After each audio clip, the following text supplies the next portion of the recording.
mais adiante, podendo ser decretada pelo juiz, inclusive quando não houver acordo entre pai e mãe quanto à guarda. É uma situação que, sem dúvida, é um desafio quando você diz que pode ser imposta, independentemente do acordo entre os pais. E mais uma vez, por quê? Qual é a fundamentação? Que é o interesse do filho e não dos pais. Os pais, eles não podem, porque se for o interesse dos pais, inverte-se por completo a finalidade da guarda compartilhada. E essa possibilidade de manutenção dos vínculos afetivos. Não significa que entre nós essa guarda compartilhada necessariamente que tenham duas residências. Não é essa a ideia. Você pode ter, e como tem, a distribuição das responsabilidades, você tem vamos dizer, um cenário dessas responsabilidades, mas não significa dizer que a criança tem que ter necessariamente duas casas. Ela precisa ter uma situação de uma residência, onde as suas referências do cotidiano estejam. Então, necessariamente, nós não temos essa figura, isso é muito tranquilo, que você tem que ter duas casas para configurar a guarda compartilhada. Não. O compartilhamento diz respeito às responsabilidades. Aqui em Portugal, me causou uma certa, eu posso até dizer, dificuldade. Por que dificuldade? Fazendo a leitura do artigo 1906 do Código Civil Português, nós nos deparamos com duas situações. É um artigo longo, tem 7 incisos, e dividido em duas situações. Responsabilidades parentais relativas às questões de particular importância para a vida dos filhos. Então, nesse caso de responsabilidades parentais relativas às questões de particular importância, são exercidas em comum. E tem o que é denominado de atos da vida corrente do filho. Cabe ao progenitor com que ele reside habitualmente ou ao progenitor com que ele se encontra temporariamente. Porém, este último é o exercer as suas responsabilidades. Ou seja, nessa situação, caberia um pouco de guarda exclusiva ou definição exclusiva. E a minha dificuldade é porque ficou um conceito indeterminado.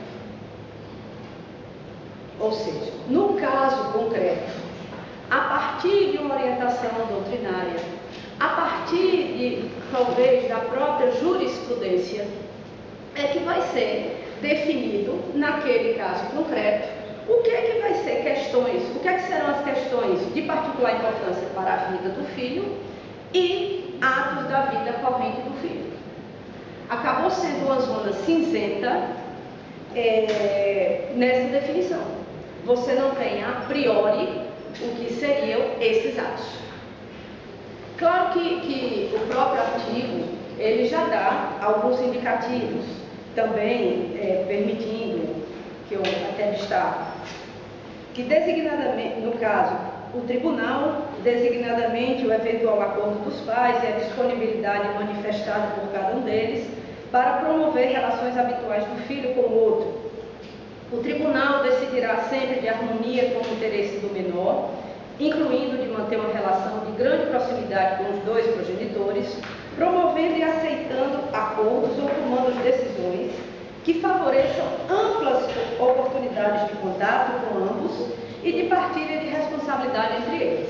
Claro que você já tem diretrizes, mas é no caso concreto que você vai ter que efetivamente determinar se aquela situação está dentro das chamadas questões de particular importância ou atos da vida corrente.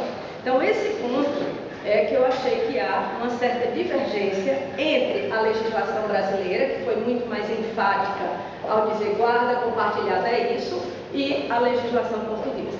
É claro que que não se está também afirmando aqui que você não tenha a possibilidade de uma guarda conjunta em Portugal. Claro que há.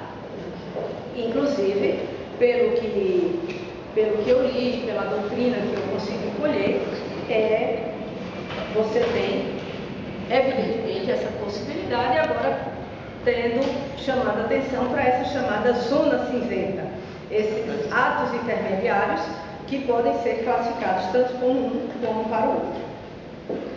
Ontem me chamou muito a atenção para a fala do doutor Antônio Fialho, que aí de fato eu não tinha pensado nisso aí, quando ele fez uma referência às chamadas que hoje aqui na Europa tem se dado um fenômeno que é das relações familiares plurilocalizadas.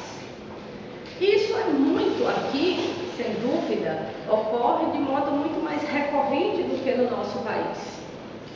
Então são situações, você tem um trânsito aqui muito maior, na Europa as pessoas estão circulando de uma forma muito maior e mais rápida que, mais uma vez, no nosso país. Como fica essa guarda? De uma pessoa que mora em Portugal, de repente, que vai para outro país. Essas regras, a guarda compartilhada, embora eu defenda que a guarda compartilhada é o melhor modelo, ela atende aquele rol de princípios que eu fiz referência, mas nessa situação específica, talvez não seja possível uma guarda compartilhada. Talvez seja necessário uma guarda alternada. Não sei. Ou seja, são questões que estão surgindo, que vão desafiar e que no caso concreto é que será dada a resposta. Nós, no Brasil, temos muitas restrições à guarda alternada. Mas a gente não pode, a priori, dizer que não presta.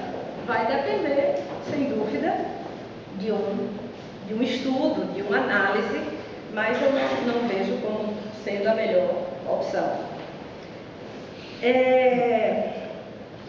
Também instigada pela palestra do professor Fialho, tem um regulamento da União Europeia, ele é de 2003, que é relativo à competência, ao reconhecimento e execução de decisões em matéria matrimonial e em matéria de responsabilidade